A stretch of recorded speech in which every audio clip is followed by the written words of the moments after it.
नमस्कार, मैं हूं आशीष चित्रांशी और आप देख रहे हैं द न्यूज लॉन्चर। बंगाल का चुनाव महाभारत बन चुका है।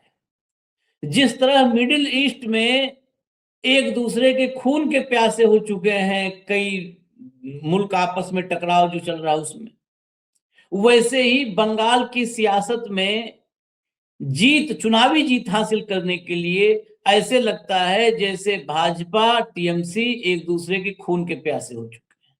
और भारतीय जनता पार्टी सत्ता को लेकर के पहले से ही ऐसे ही बड़ी उत्सुक रही है, व्याकुल रही है, अधीर रही है।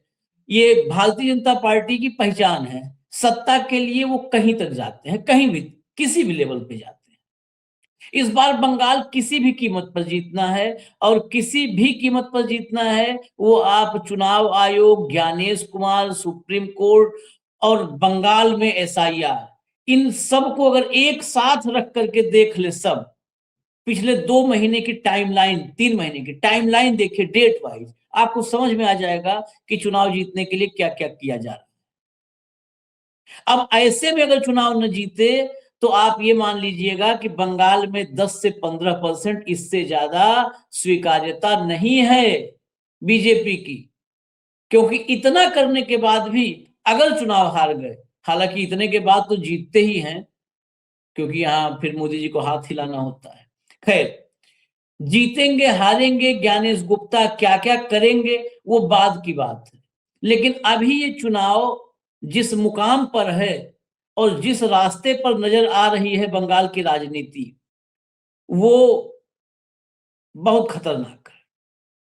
उसमें खून लगता है कि एक दूसरे का बहा देंगे। आज अमित शाह की की रैली थी।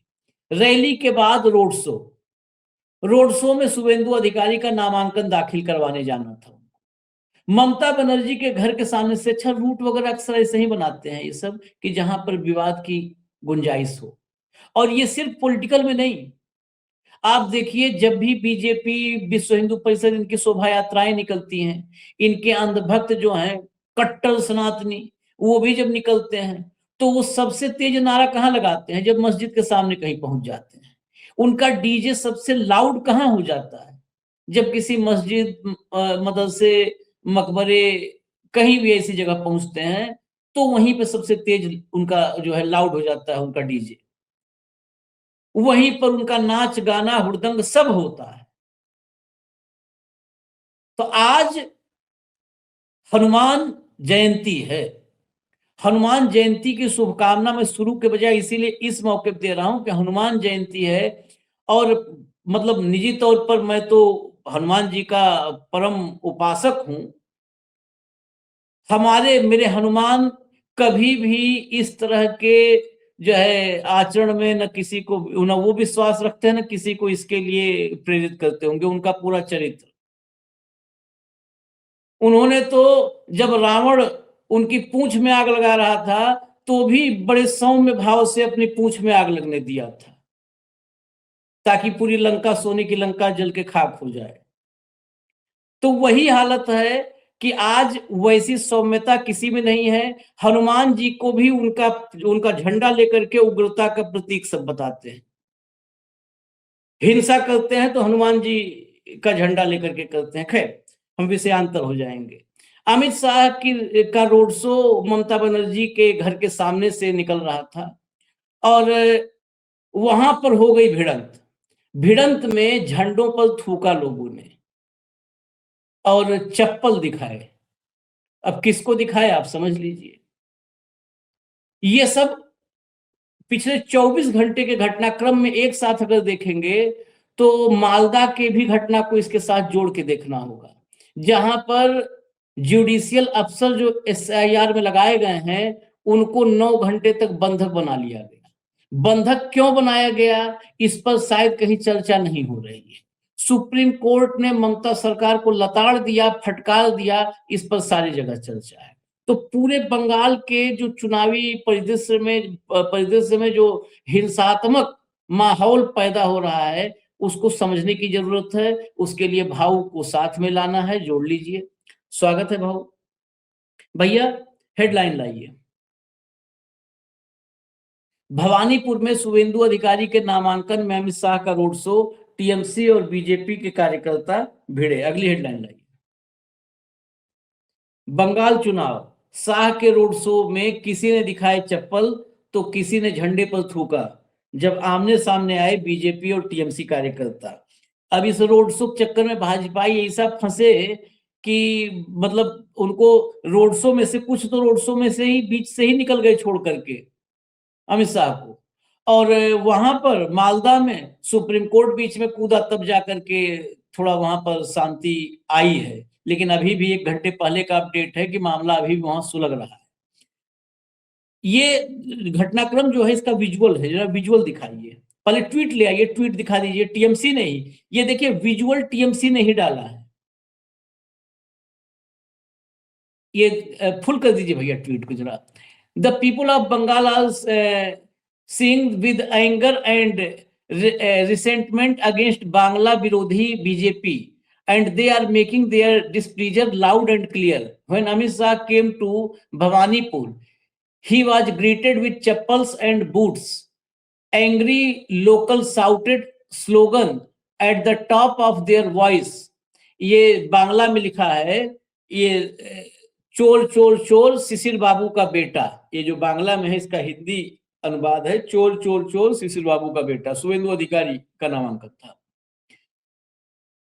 As his wrath passed through, the fury of the people was so intense that the Home Minister turned his back and hurriedly retreated inside his vehicle like a coward. मतलब जब भीड़ का गुस्सा देखा तो अमित शाह तो तत्काल घूम करके और अपने जो है वाहन में छिप गए कायरों की तरह। The next 15 days are going to be a real test for BJP and their Delhi zamindars. अब विजुअल दिखा दीजिए जरा, विजुअल लाइए, चलाइए विजुअल।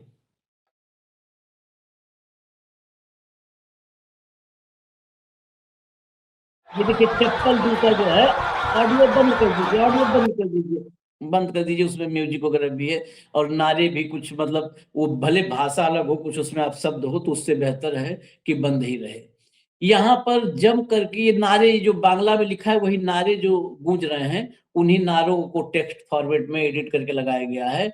और ये देखिए अमित शाह है, और ये देखिए जो कहा था ना कि पीठ दिखा करके और कायरों की तरह छिप गए, वो जैसे ही माहौल यहाँ पर थोड़ा गर्मा वाला हुआ, अमित शाह तत्काल रोड शो पे जो हाथ हिला रहे थे वहां से पीछे चले गए। इसमें गलती किसकी, सही कौन, मैं इस बात पे तो नहीं जाना चाहता, अभी चर्चा में भावुक के साथ। बाय एंड लार्ज यहाँ पर जो स्थिति है बंगाल में, वो बंगाल में हिंसात्मक चुनाव की तरफ हम बढ़ रहे हैं क्या, और जो आने वाले 15 दिन में और हिंसा। आशीष जी फिर जुड़ गए, बीच में कोई थोड़ा टेक्निकल प्रॉब्लम हो गया था, तो वो वीडियो जो चल रहा था और उसमें जो क्लेम किया है उन्होंने अपने उस पर ट्विटर पर, वो शब्दशः दिख रहा था कि लोगों ने जूते चप्पल दिखाए, लोग नारे लगा रहे थे कि नारे में कि अपशब्द हो, वो भाषा बंगला हमको नहीं समझ में आती, तो उसको हमने कंट्रोल किया, मतलब ये किया था। और अमित शाह अंदर जाते हुए, लेकिन सवाल ये है कि ये रूट किसने तय कर दिया, क्या ये पता था कि झगड़ा होगा ही? और अमित शाह ने ये भी क्लेम किया कि वो 15 दिन तक रहेंगे वहां पे और ममता को वहां समुद्र में टीएमसी को हम डुबो देंगे। कई बातें हो रही है। दूसरी तरफ जो बार बार लग रहा है कि ये वही कॉन्स्टिट्यूंसी है आशीष जी जहां 75 लाख जो मतदाता हटाए गए, उसमें से करीब करीब 47 से 50 हजार मतदाता इसी कॉन्स्टिट्यूंसी के हैं। 43,000 का आंकड़ा था, बाद में फिर 15 लाख जुड़े, उसमें हो सकता है इसमें से भी हो, लेकिन ममता का लीड पिछली बार 50,000 का था यहाँ पे।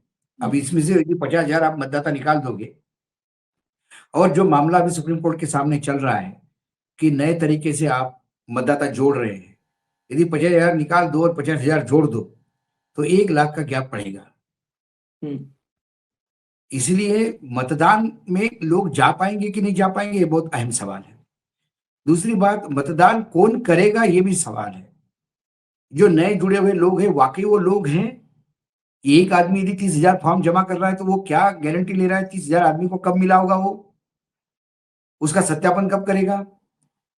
यदि चुनाव आयोग अभी भी वो फॉर्म ले रहा है, इसका मतलब चुनाव आयोग क्या एक और लिस्ट जारी करेगा ये बताने के लिए कि लोकतंत्र का उत्सव है और लोकतंत्र में किसी भी मतदाता को वंचित नहीं किया जाएगा, इसलिए हमने ये 10 लाख नए जोड़े हैं?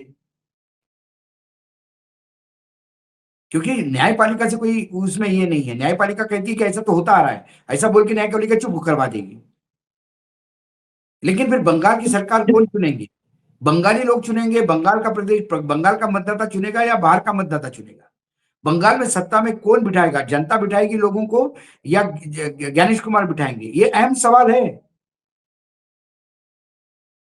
मैं उस पे तो अभी आता हूं भाऊ, उस पे आता हूं। जो ये विजुअल थे जहां पर थोड़ा टेक्निकल प्रॉब्लम आई थी, उस विजुअल पे मेरा सवाल है, उस ममता पर के मेरा घर के सवाल है। सामने से, ममता के घर के सामने से देखिए, हर राज्य की राजनीति की तासीर अलग है। ये नहीं, सवाल बंगाल वो भी है। नहीं है, सवाल वो नहीं है। आप जाओ उनके घर के सामने जाओ, कहीं से जाओ, जरा एक क्लिप सुनवाइए ममता अमित शाह की क्लिप सुनवाइए, रैली की क्लिप है, छोटी सी क्लिप सुनवाइए।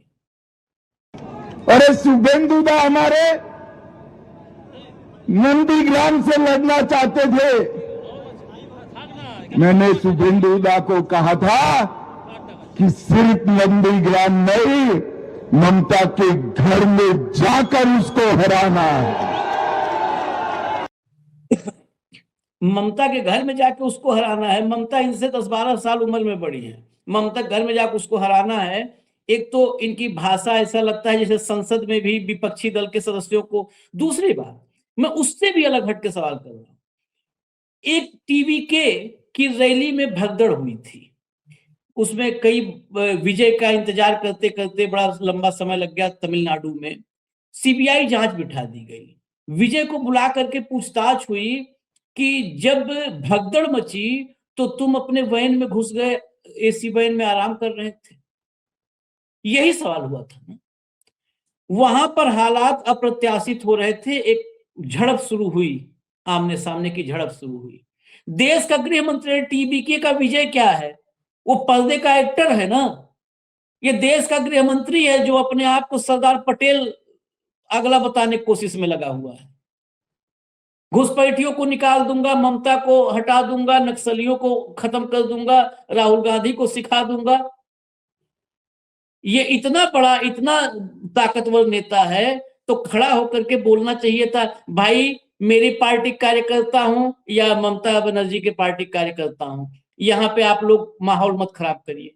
दोनों, आप भी मेरी पार्टी कार्यकर्ता आप पीछे हटिए, टीएमसी के कार्यकर्ता आप पीछे हट जाइए, आप पीछे हट जाइए। माहौल माहौल खराब ही तो करना है। आपको ये किसने कहा कि माहौल खराब नहीं करना है? माहौल ही तो खराब करना है। यही तो दिखाना है कि ममता हिंसा का सहारा लेती है। यही तो दिखाना है कि ममता डरा डरा के वोट लेती है। यही तो दिखाना है कि ममता के पास गुंडों की फौज है। बल्कि पूरे चुनाव में ममता अभी भी संयम से काम कर रही है। ममता की भाषा भी संयम से है। लेकिन नहीं, मुझे बताइए, रामनवमी 5 दिन कौन मनाता है? कौन से शास्त्र में लिखा है 5 दिन मनाने का? बंगाल में मनी? क्योंकि एक दिन में कुछ नहीं हुआ तो ऐसा कैसा नहीं हुआ, इसमें तो कुछ तो होना चाहिए रामनवमी को। क्योंकि आपको कहीं ना कहीं वहां हिंसा चाहिए। आपको यह पता है हिंसा थोड़ी भड़की, ऊपर सब बैठे हुए हैं आपको साथ देने के लिए। हाँ, पूरा सिस्टम कंप्लीट। पूरा सिस्टम। अभी जो अगली खबर पे आप जो डिस्कस करेंगे उसमें पूरा सिस्टम लगा हुआ है। सिस्टमैटिकली काम हो रहा है। और ये ममता को फिर बदनाम करने का सवाल हो रहा है कि यार सीबीआई की इंक्वायरी करो, ऐसा कैसा हो रहा है और ये हो रहा है। तो ये जानबूझ के कि आप करो, मैं अंदर बैठा हूं, ये तो नहीं हुआ वहां पे। बाद में नहीं तो इंक्वायरी हुआ, अंदर डांट पड़ी होगी। फिर जो ऐसा वर्ड सोचते इस्तेमाल हैं हुआ है ना, का वर्ड, ऐसा वो सही इस्तेमाल हुआ टीएमसी की तरफ से। अब देश का गृह मंत्री है भाऊ, मैं सारे सवालों से अलग इसीलिए सवाल किया। देश का गृह मंत्री, उसके सामने दो आदमी भिड़ रहे हैं, तत्काल कहेगा ना। हमारे दफ्तर में दो लोग भिड़े तो आप होंगे, हम होंगे, क्या कहेंगे? भाई चलो अपने अपने कुर्सी बैठो, तो पहले हमको बताओ क्या है मामला। लेकिन आशीष जी, यदि आप और हम, मैं इसी में लगा रहूंगा कि इस ऑफिस में सर फूट जाए, ये टूट जाए, फिर मैं आपको कहूंगा कि कैसे आप संपादक हैं जी, सर फुड़वा दिए लोगों की, कुछ नहीं कर रहे आप। मुझे यदि आपको बदनामी करना है कि आप सिर्फ अपने चेंबर में बैठे रहते हैं और पूरा ऑफिस आपने फ्री छोड़ दिया है, जबकि आप पूरा ऑफिस आप ही हैंडल करते हैं, लेकिन आप उस स्थिति में नहीं है, तो मैं मेरे सामने उचकाऊंगा लोगों को। जब सर फूटे जाएंगे तो मैं देखता रहूंगा, मेरे कैबिन में चला जाऊंगा कि यार। लेकिन कोई ये नहीं कहेगा कि अरे भाऊ आप सबसे वरिष्ठ हो, आप किसी को भी बोल दोगे तो आपको मना थोड़ी करता। आप 2 मिनट के लिए झगड़ा रोक देते, आपने झगड़ा बढ़ा के केबिन में आ गए। गृह मंत्री किसके है? देश के थोड़ी हैं, वो भारतीय जनता पार्टी के हैं।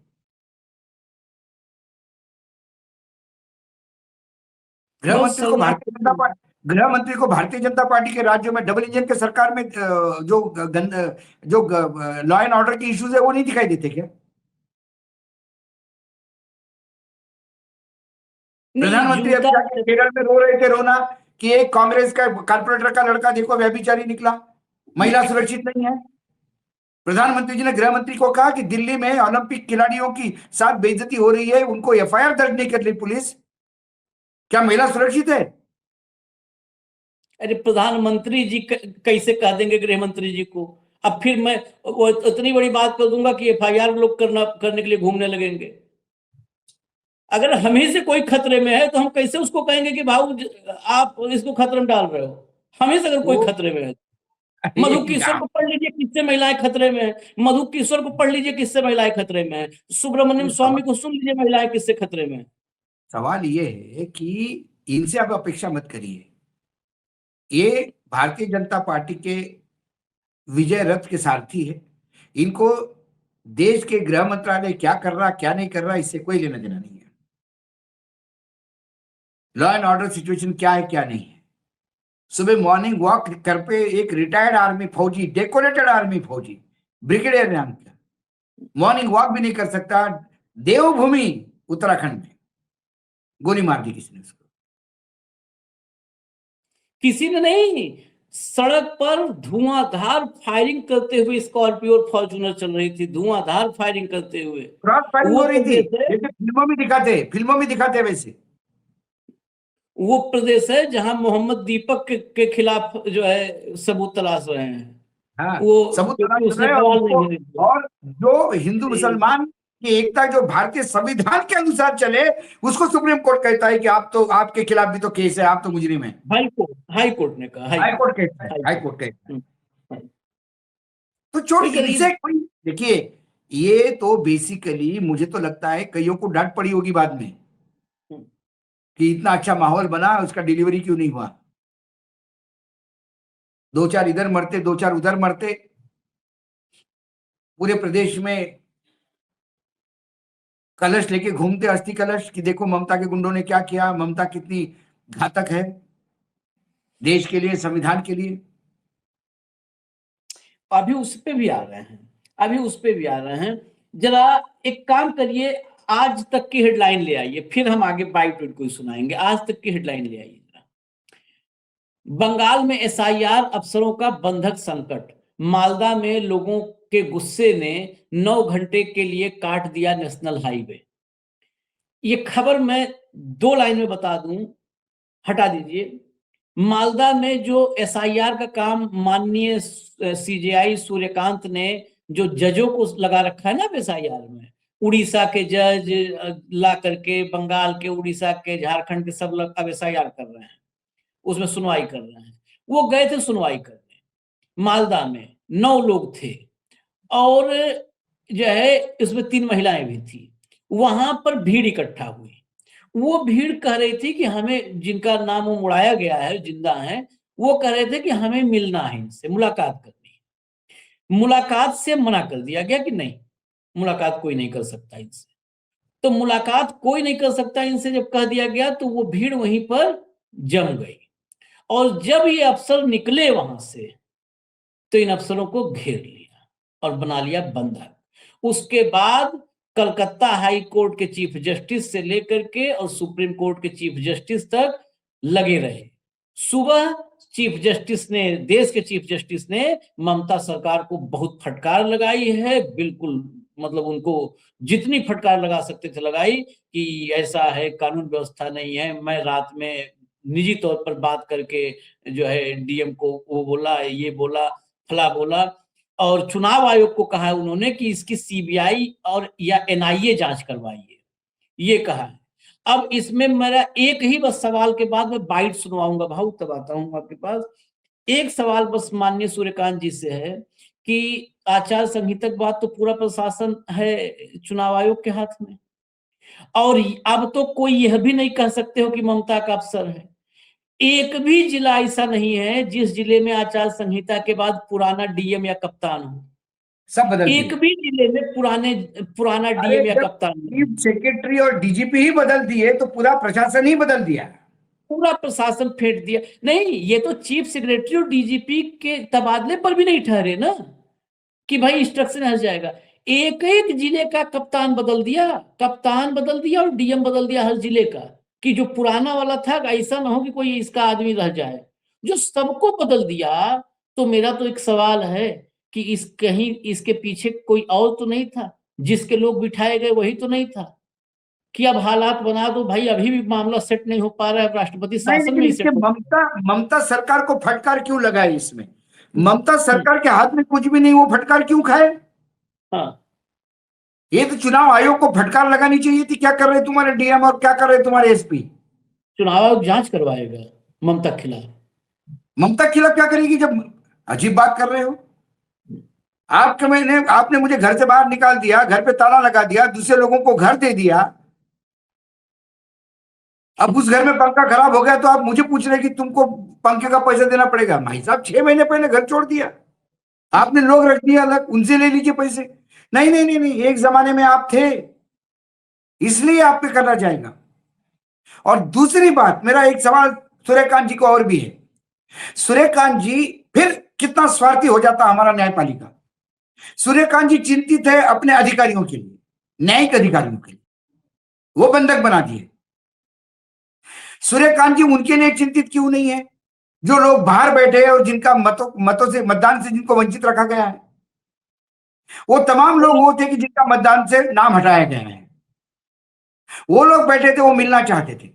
आपने न्यायिक अधिकारी किस लिए नियुक्त किए थे? न्यायिक अधिकारी वहां जाके रसगुल्ला खाने के लिए और माचेर झोल और माचेर भात खाने के लिए रखे थे क्या? वो गए थे वहां पे कि जो डिलीट हुए हैं 60 लाख लोग, वो सही हुए कि नहीं हुए। अब तो अगला 75 लाख का हो गया, तो जो लोग डिलीट हुए वो इकट्ठा हो गए। अब इतने सारे लोग देख के उनको हिम्मत नहीं हुई मिलने की, तो आप पहले ही बोल देते कि ये लोग किसी को मिलेंगे नहीं, ये लोग आएंगे वहां खाना खाएंगे, रसगुल्ला खाएंगे, घूमेंगे, अच्छा टूरिज्म करेंगे और वापस जाएंगे बगैर किसी को मिले। ये लोग गए थे कि ये नाम सही डिलीट हुआ या गलत। जिनके डिलीट हुए नाम वही लोग बाहर खड़े थे जो बोला गया है। वो लोगों ने कहा कि जब आप आए हैं हमारा सत्यापन करने, तो हम यहां खड़े हैं, सत्यापन करिए, हमसे बात करिए। जब आप बात नहीं करेंगे तो वो वहां हो गया हॉट एक्सचेंज। लोगों ने कहा कि फिर आप निकलिए बाहर, हम देखते हैं। वो मतदाता है, संविधान ने उनको अधिकार दिया। उनके आपने बंधक कहा, होने के प्रश्न नहीं है। आपने ज्ञानेश कुमार ने कहा ये मतदाता नहीं है, आपने तय कर लिया मतदाता नहीं है। फिर आपने कहा कि न्यायिक अधिकारी जाके चेक करेंगे, और न्यायिक अधिकारी चेक करने गए तो वो चेक करवा रहे थे अपने आप को। तो आपको उसकी चिंता नहीं है, उन लोगों की चिंता नहीं है। बेसिक इशू पूछना चाहिए था कि ये लोग कौन, और यदि ये सारे मतदाता ममता के हैं तो इसका मतलब है ममता के ही लोगों को मतदान से वंचित किया रखा है। और ये ममता के लोग नहीं है तो ये बंगाल के आम नागरिक है जो इस संविधान के अंदर उनको अधिकार मिला है मतदान का, और वो मतदान करने के अधिकार से वंचित हुए हैं इन मूर्खता के कारण। वो अपना मतदान का अधिकार वापस मांगने आए हैं। संविधान के तहत दिया हुआ अधिकार मांगने के लिए सर्वोच्च न्यायालय मदद नहीं करेगा तो कौन करेगा? बांग्लादेश करेगा, ट्रंप करेगा। सबको अपनी अपनी पड़ी है। हमारे संविधान, हमारे न्यायिक अधिकारी वो हो जाते तो ठीक है, और 5 साल के लिए आप उन लोगों को उनकी अनचाही सरकार सर पे बिठा देंगे तो वो ठीक है? वो कहां से जस्टिफाई करेंगे सुप्रीम कोर्ट? सीबीआई इंक्वायरी करे, उस डीएम के खिलाफ करे, उसमें ममता क्या करेगी? ना ममता जी के पास सरकार है, ना ममता जी का डीएम है, ना ममता जी की कोई सुनता है वहां पे। एक लाइन भाऊ, एक लाइन पर्याप्त है। सूर्यकांत को लोकतंत्र बंधक बना के रखा है, किसी ने उसकी चिंता नहीं है। हाँ, उसकी चिंता नहीं है। लोकतंत्र संविधान बंधक है। पूरा मिस्टर लोकतंत्र, सूर्यकांत संविधान, चुनाव प्रणाली बंधक बनी हुई है। इस देश के मतदाता बंधक बने हुए हैं। जिसको चाहे वही वो मतदान अधिकार होगा, बाकी अधिकार होते हुए भी नहीं होगा। आज मैं सूर्यकांत जी को मैं कहता हूं कि ये न्यूज लॉन्चर आपको 10 लोग देगा बिहार में, जो लोग जिंदा है जिसको मरा घोषित कर दिया। क्या आप सरकार को बर्खास्त करेंगे? क्या फिर से चुनाव करवाएंगे वहां पे? अरे जब चुनाव से पहले उनके सामने लेकर के आए लोग, हमारे 10 लोग का क्या उनको लोड लेना है? वहां पाए सुप्रीम कोर्ट में खड़े हुए, तब तो फर्क ही नहीं पड़ा। कहने नहीं, जो गलतियां हैं भाई साहब ठीक कर लो यार, ठीक कर लो, चुनाव है ठीक कर लो, अपने ही सब लोग हो ना, ठीक कर लो, काम खत्म हो गया। वहां पर वो बंगाल वाले चिल्ला रहे हैं, हम सुन लेंगे। बंगाल में बार बार शिकायत आ रही है, जाओ करो काम। ऐसे पहले भी होता रहा है। 7 को देखेंगे, 10 को देखेंगे, चुनाव हो जाएगा, वो लाखों लोग वोट नहीं दे पाएंगे, उसके बाद आ जाएगा भाई जोड़ लो इनका नाम, जोड़ लो, हो गया चुनाव में, जोड़ लो। मतलब न्यायपालिका का मखौल बना दिया है सुप्रीम कोर्ट को। अब फिर वो सब जो चुनाव आयोग से बदतर स्थिति में सुप्रीम कोर्ट को खड़ा कर दिया है इन सब ने, चुनाव आयोग से बदतर स्थिति में। उस चुनाव आयोग की औकात नहीं होती कि वो इस लोकतंत्र से, चुनावी प्रक्रिया से खिलवाड़ कर ले, अगर हमारा सुप्रीम कोर्ट उस चुनाव आयोग से बदतर, ज्ञानेश कुमार से बदतर व्यक्ति इस देश को मिल गया है, ज्ञानेश कुमार से भी बदतर। जरा सुनवाइए, बाइटल आइए, ममता बनर्जी को सुनवाइए। কালকের একটা ঘটনা সব ঘটনাটাকে নষ্ট করে দিয়েছে। আমি জানি না কারা এটা করেছে, প্ল্যান করে করেছে ডেফিনেটলি। আমার খুব মনে হচ্ছে একমাত্র মানুষ ছাড়া আর কেউ আমার সাথে নেই। এবার ওরা ইলেকশনটা বাতিল করার চক্রান্ত করছে। একটা ঘটনা নিয়ে বলে দিচ্ছে সারা রাজ্যের আইন শৃঙ্খলার অবস্থা খারাপ। একটা ঘটনা আপনারা বানাবেন আর সেই ঘটনা নিয়ে সারা বাংলার বদনাম হবে। এটা কেন হবে, কেন হবে, কেন হবে, প্রশ্নটা আপনাদের কাছে আমি রেখে গেলাম। আর ইলেকশন কমিশন আপনারাই নিযুক্ত করেছেন, যাদের দেখেছেন যারা আসলে কাজ করতো তাদের সব তামিলনাড়ুতে পাঠিয়ে দিয়েছেন, কেরালায় পাঠিয়ে দিয়েছেন। যারা চিনতো জানতো আপনারা ভুলে গেছে। चलिए आपको मैं हिंदी में बता देता हूँ। ये बोल रही हैं कि ये बीजेपी और चुनाव आयोग ये दोनों आग से खेलने जैसा काम कर रही हैं। कल मालदा में हुई दुर्भाग्यपूर्ण घटना उनकी गंदी साजिश का सीधा नतीजा है। उन्होंने बंगाल के हर कोने से वाकिफ अनुभवी राज्य सरकार के अधिकारियों और वरिष्ठ पुलिस अधिकारियों को हटाकर उनका तबादला कर दिया। उनकी जगह उन्होंने ऐसे केंद्रीय अधिकारियों को नियुक्त किया है जिन्हें हमारे भूगोल, जनसंख्या या जमीनी हकीकत की कोई समझ नहीं है। ये बाहरी लोग स्थानीय परिस्थितियों को संभालने में असमर्थ हैं और अब भाजपा इस अलग थलग घटना का इस्तेमाल पूरे राज्य को बदनाम करने और बंगाल को कानून विहीन घोषित करने के लिए कर रही है। ये अक्षम्य है। अगर कोई वास्तव में दोषी है तो अमित शाह है। जनता की सुरक्षा करने में बार बार विफल रहने, कानून व्यवस्था को कमजोर करने और बंगाल की शांति के साथ राजनीति करने के लिए अमित शाह को तुरंत इस्तीफा देना चाहिए। बंगाल इस घिनौने रवैये को बर्दाश्त नहीं करेगा। अगली बाइट सुना दीजिए, अगली ममता की।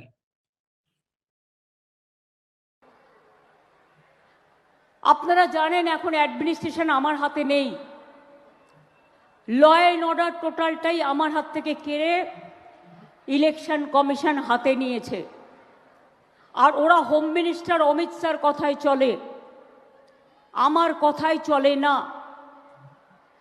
চিফ সেক্রেটারি চেঞ্জ হয়ে গেছে, হোম সেক্রেটারি চেঞ্জ হয়ে গেছে, ডিজি চেঞ্জ হয়ে গেছে, এইচএম চেঞ্জ হয়ে গেছে, সিপি চেঞ্জ হয়ে গেছে, ডিএমরা চেঞ্জ হয়ে গেছে, এসপিরা চেঞ্জ হয়ে গেছে, বিডিওরা চেঞ্জ হয়ে গেছে, এডিএম চেঞ্জ হয়ে গেছে, এসডিওরা চেঞ্জ হয়ে গেছে, আইসিরা চেঞ্জ হয়ে গেছে। আমার হাত থেকে সব ক্ষমতা কেড়ে নিয়ে ইলেকশন কমিশন এখানে সুপার রাষ্ট্রপতি শাসন চালাচ্ছেন। একদিকে হোম মিনিস্টার আর একদিকে রাজ্যপালকে ডেকে নিয়ে। কালকে যে ঘটনা মালদায় ঘটেছে, জানি না কারা করেছে, কিন্তু আমার কাছে কেউ কোনো খবর দেয়নি, কারণ এখানকার চিফ সেক্রেটারি আমার সাথে আজ পর্যন্ত কল অন করেনি, আমাকে কোনো ইনফরমেশন এরা দেয় না। আমি রাতের বেলায় আমি একজন সাধারণ সাংবাদিকের কাছ থেকে জানতে পারলাম রাত্রির 12টার সময় যে জাজেদের ঘেরাও করে রেখেছে। আমি মনে করি মানুষের ক্ষোভ থাকতেই পারে।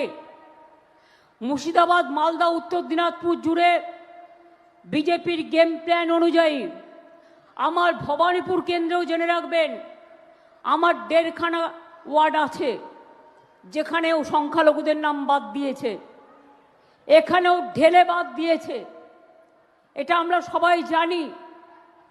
এবং 1,20,00,000 নাম বাদ দিয়েছে।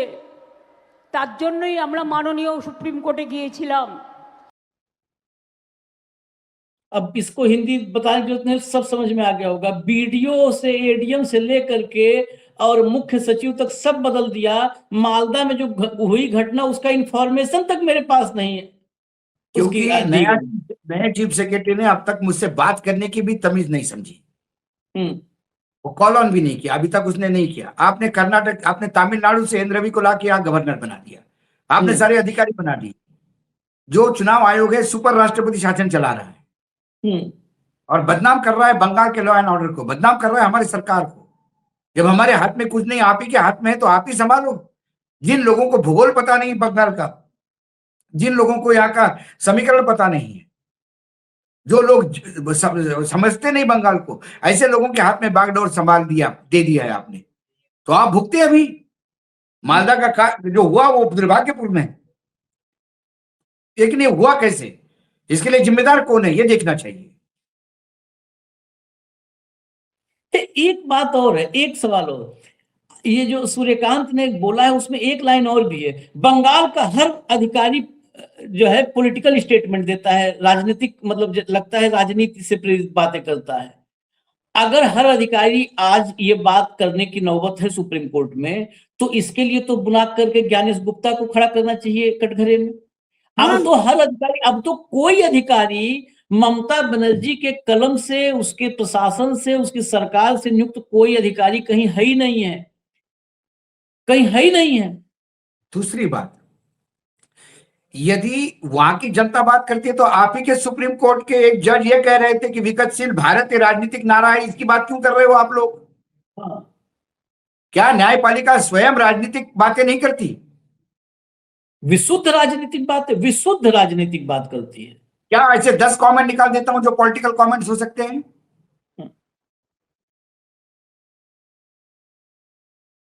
क्या पीके को ये कहना कि तुम हार गए इसलिए आ गए हो, ये क्या सर्वोच्च न्यायालय का काम है देखना? क्या इस देश में हारा हुआ चुनाव वाला आदमी न्याय मांग नहीं सकता?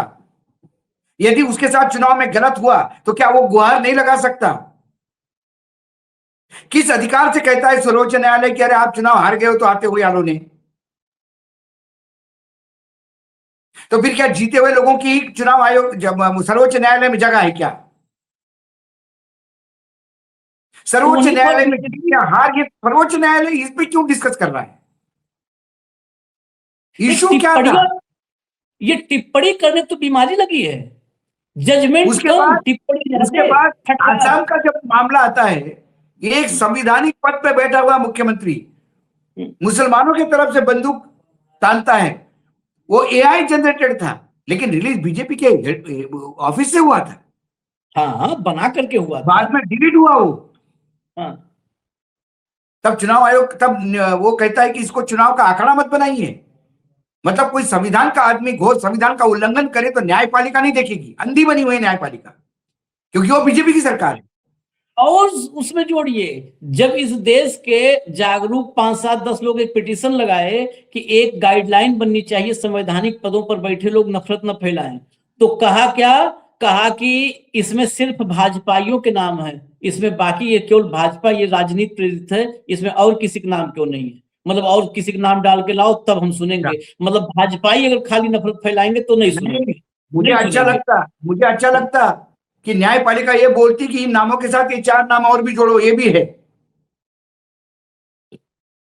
क्योंकि यदि कोई मात्र धर्म की राजनीति ही करता हो, भड़काने की बात करता हो, तो आप उसको इसलिए छोड़ देंगे कि दूसरी पॉलिटिकल पार्टी में किसी ने नहीं करी तो इसको अकेले कैसा करेंगे? वाह, गजब का न्यायदान का गलत न्याय सिस्टम, नया इजाद कर रहे हैं ये लोग। और ये सब कहेंगे कि दुनिया को बताओ, जिसको राजनीतिक लोग तो राजनीति करेंगे, अफसर साहिर हमेशा से राजनीतिक लोगों के साथ चुनाव आयोग तो न्याय, अभी तो न्यायपालिका खुद अखाड़ा बन चुकी है राजनीति का। हाँ, और सारे राजनीति के ज्ञान के तीर वहीं से निकल रहे हैं। राजनीति का नया, पहले ये तो बॉम्बे के अंडरवर्ल्ड में हमने ये सुना था आशीष, लोग कहते थे बॉम्बे का सबसे बड़ा भाई कौन, तो बोले बॉम्बे पुलिस, मुंबई पुलिस, क्योंकि कोई भी वहां क्राइम बगैर पुलिस को कॉन्फ्रेंस के लिए नहीं करते कि साहब ये जरा हम करेंगे, थोड़ा सा ध्यान रखना।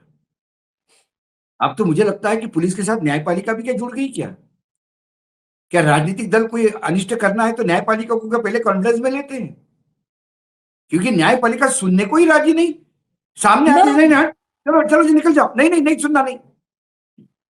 चुनाव के पहले जाओ तो राजनीतिक आंकड़ा बनाते हो, चुनाव के बाद जाओ तो हारने के बाद आते हो। बिहार में 10-10 हजार रुपए के उस पर चुनाव आयोग उसको जस्टिफाई करता है, और स्टैलिन ने पैसा की अनाउंसमेंट कर दी तो बोले ऐसा कैसा कर दिया तुमने। अरे कहीं तो पोजीशन लीजिए माय बाप, माय लॉर्ड, एक संविधान की चौकट में तो खड़े नहीं है आप, अपना फ्रेम लेके घूम रहे हैं जगह से उस जगह पे।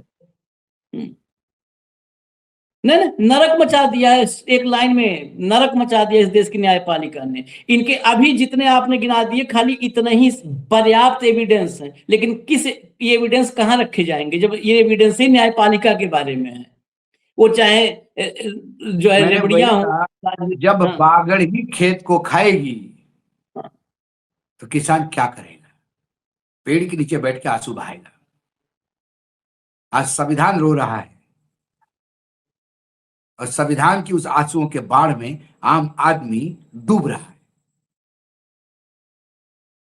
चलिए इजाजत दीजिए, देखिए बंगाल के भी चुनाव नतीजे आ जाए, एक बार मोदी जी का यहाँ पर फिर से हम लोग ऐसे देख लेंगे कि देखिए पूरे बंगाल के लोगों ने हम पर भरोसा जताया है। ताली बजाओ, बजाओ ताली, बस बजा लो ताली, बजाओ ताली से बजाओ ताली, जब तक हाथ की रेखाएं घिस न जाए ताली बजाते बजाते तब तक बजाओ बजाओ। इजाजत हमें दीजिए, आते हैं फिर अपडेट के साथ। और न्यायपालिका आपको हाथ जोड़ करके साष्टांग प्रणाम करते हैं। हमें ये नहीं कल्पना थी कि आप यहां तक पहुंचेंगे, आप भी वहां तक पहुंचे। वही नीतीश कुमार वाली एक, अब मुझे लगता है हमको एक अलग ही नाम रखना पड़ेगा, नीतीश कुमार फोबिया। ये नीतीश कुमार फोबिया की क्या है, हम मुख्यमंत्री रहे 20 साल, हमको राज्यसभा जाने का सपना था, तो वैसे ही सुप्रीम कोर्ट का भी सपना था। हमने इतने दिन तक पर न्याय का परचम लहराया है, अब हमें भी थोड़ा सा मजा लेना है। तो इसका न्यायपालिका का भी, सुप्रीम कोर्ट का भी जो सपना था वो सपना पूरा कर रहे हैं कि ये दिन भी देश देख ले। इजाजत दीजिए हमें, नमस्कार।